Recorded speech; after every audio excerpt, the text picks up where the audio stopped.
Awesome. Hey, Patrick. How you doing, man? I'm pretty good. How you doing? And, I'm happy that you guys are back. It's been a hot second.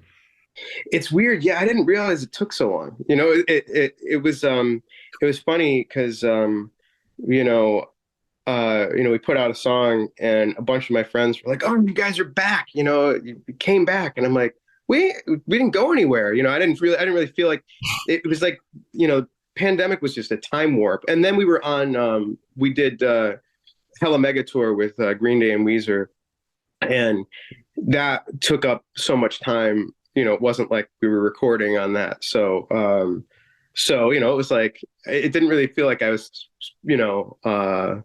waiting around or anything. But then we put out the song, and it's like, oh, I guess it's been like 5 years. Yeah.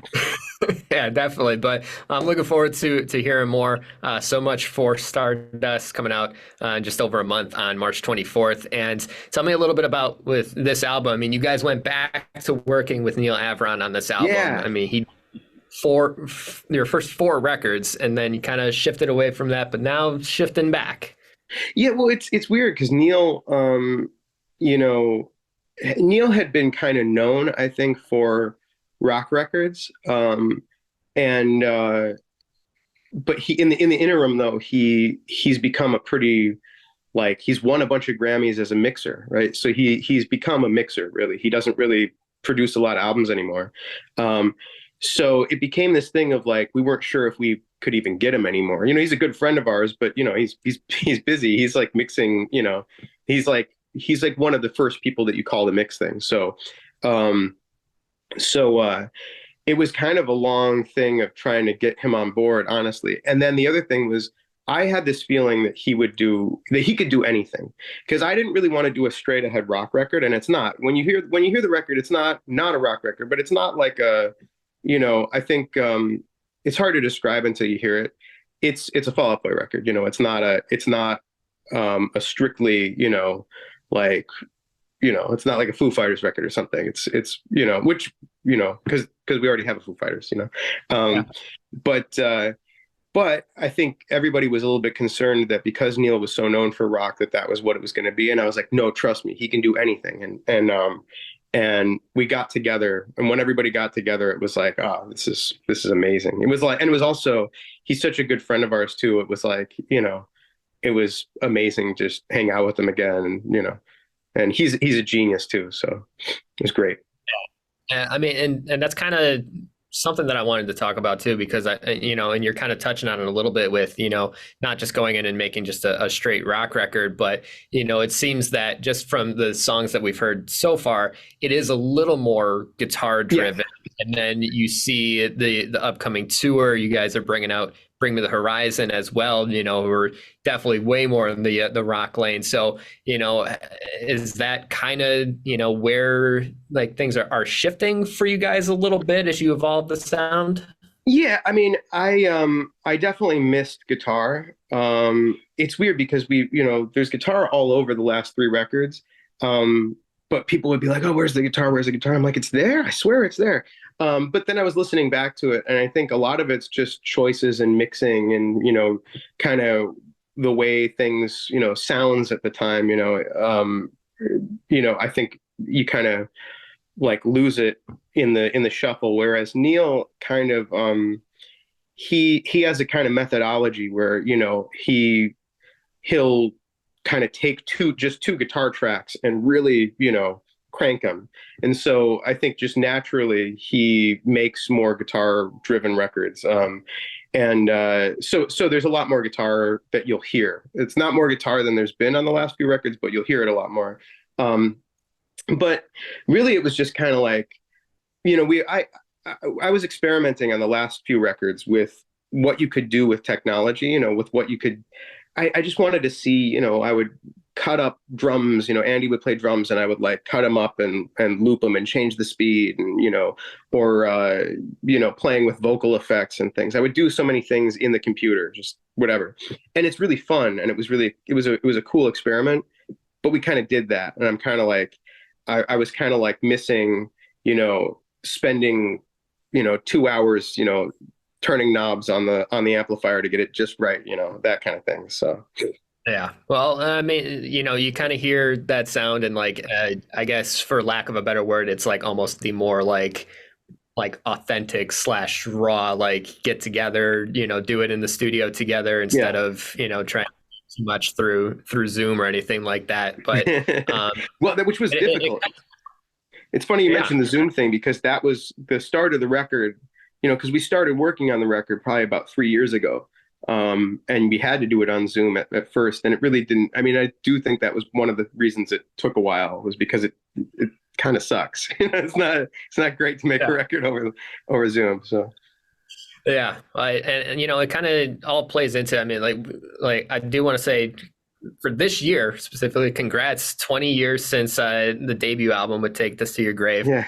You guys are back on Fueled by Ramen, so there seems to be a lot of that mentality of like almost like going back, with Yeah. all of this. Yeah, it's weird. It wasn't really a plan, but I do notice that. It was.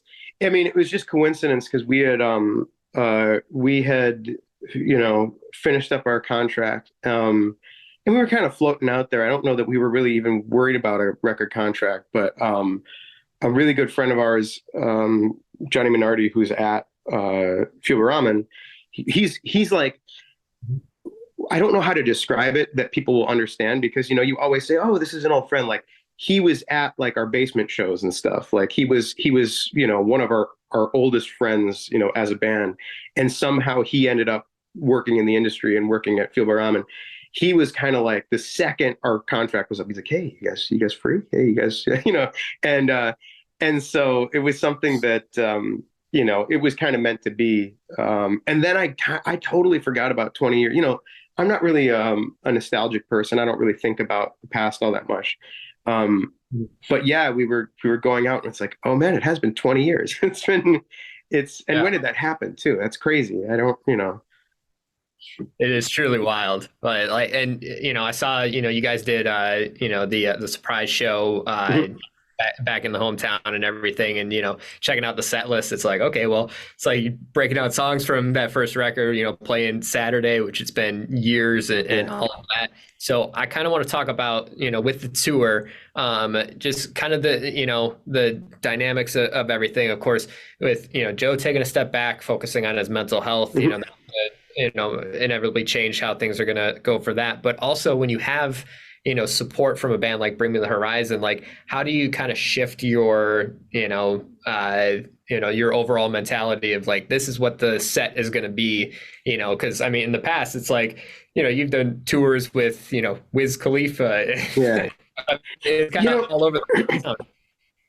I think we've always kind of had this mentality, and I think it's just kind of us where I don't think we really stop and think about it too much. Like I'm not going to make a more overtly rock set than it already is. I think one of the things that people are surprised by a lot with us is that a lot of the songs that you think of as pop songs, when we go out and play them next to Take This to Your Grave or Cork Tree, when you play them live, it's all one thing. We're still the same band, and it's that was there was this really grizzled kind of biker guy who he was somebody's buddy or dad or something, and he was backstage one time and he's like, I didn't know it would be so rock, man. I didn't know it'd be so rock and roll. He was really kind of taken aback by the fact that a lot of these songs that I think he associated with being pop. I think when you come to a Fall Out Boy show, we're not, you know, we're not. I don't want to name names, but we're not one of those bands. I think people assume that we're more of a polished pop band, and and so I think that's one of the things that's cool is that like I don't think we're really going to change much at all in terms of like the way that we present it. I think we're going to go out and do our thing, and I think there'll be different songs. We'll play different songs because we change it up a little bit every tour, um, but I do think that it's important to just kind of be who you are because I think that's what makes it more real anyway. I think it'd be. I've been I always thought it'd be weird to go out there and be like, we're making a rock record, man. What I mean? I think like we are a rock band, but we're also a pop band, Yeah, definitely. Well, We're I a do pop want band to that has ask, I mean, explosions on because stage. There you go. There's explosions, there's fire. Yeah, yeah. It's rock and roll. I love it. Well, I am looking forward to the show. I mean, the closest you guys are going to be to Louisville is actually going to be in Cincinnati coming up on July 15th. Be so much for Tour Dust with Bring Me the Horizon and Royal and the Serpent. I do want to ask, and this is something that you might have an answer, you might not, just because this one's going to take a little bit of thought. But I like to kind of get a little bit deeper into the songs and the set list, so to speak. So, when you're putting together your set list, there's always the staple songs that, you have to play or people are going to, start throwing beer bottles on stage because, they get all pissed off or anything. And then, some newer ones or some old, whatever. What's the one song that you wish you could put in the set, but always just doesn't make the cut? It's just one you That's always... a really good. That's a great question because I feel like there's ones for different reason. I wasn't sure where you were going to go with that. If you were going to say the one that because sometimes you put a song in the set and that you've always wanted to play, and then you play it and it just goes over like a bag of rocks. Like people just don't. You're like, oh, this one's great, and then you play it and no one cares. Yeah. There's a song that's really difficult to do because there's so many layers of stuff. It's kind of a very studio song. That I love playing, or I love the song so much, but it's very difficult to pull off live because there's only four of us, and it's Head First Slide in a Cooperstown on a Bad Bet.